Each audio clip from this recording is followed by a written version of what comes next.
Experts say car salesmen consistently regard blacks as less sophisticated customers and try to make them pay more. The result, according to a national study, black Americans pay twice the markup that whites do, at a cost of more than $150 million a year. And another way African Americans pay for the color of their skin is job discrimination.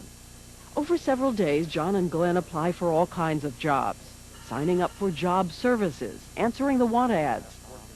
Once again, from the very beginning, we notice something subtle but unmistakable. Not just what happens, but how they're treated. Call tomorrow and ask for Don.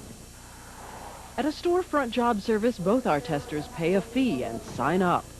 If I give you a list of jobs, okay? And there's one particular job on there. John is told pleasantly it's against the rules to share a confidential job listing with a friend.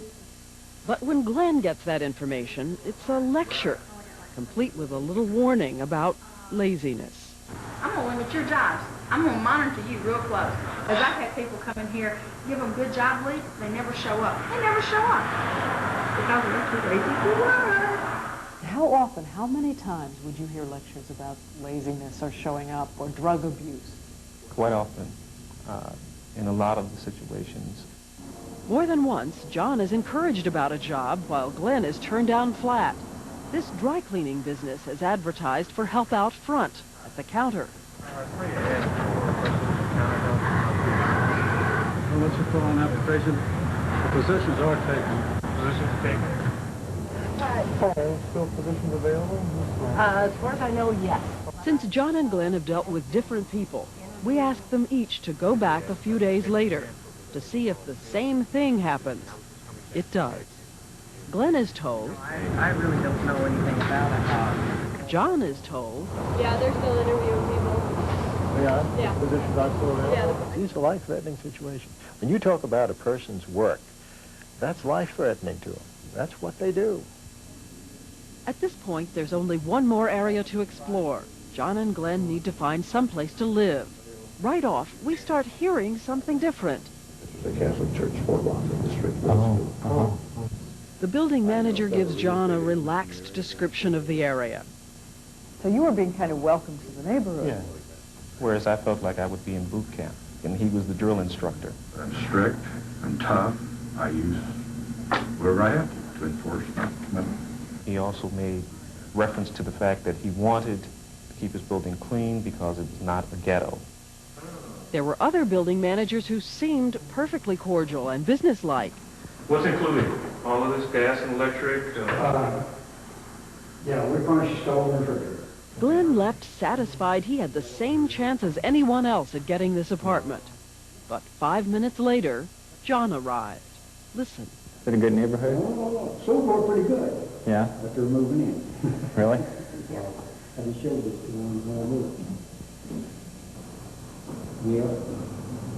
I don't know how long it's going to be as good as it is. Have a nice day, racism on the surface. Let me show you this place, and I'm not going to do anything illegal as soon as you're gone. And one of them was just here.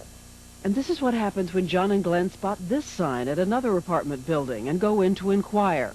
John goes first. A one-bedroom, air conditioning. The manager gives John a set of keys. The key system don't work, here's your master.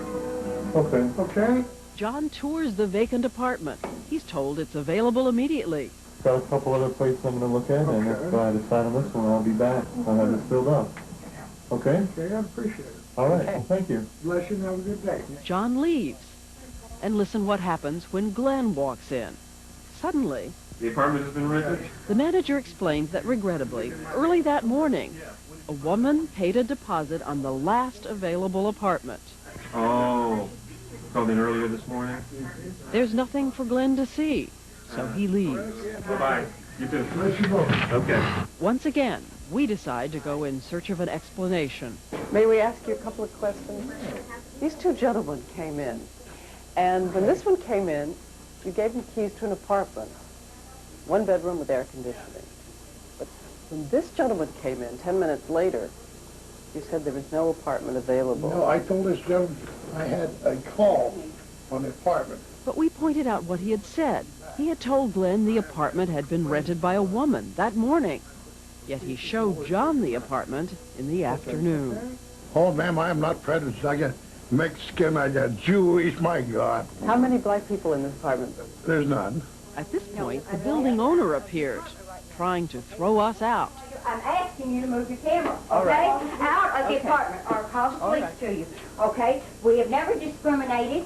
As long as they don't have 4 or 5 kids, we do not have any empty, so out. Later, Glenn remembered the manager's parting words. He said, "Bless you both." And that infuriated me. How dare you wish blessings on me after you have just insulted me, after you have just told me that I can't live here because of the color of my skin.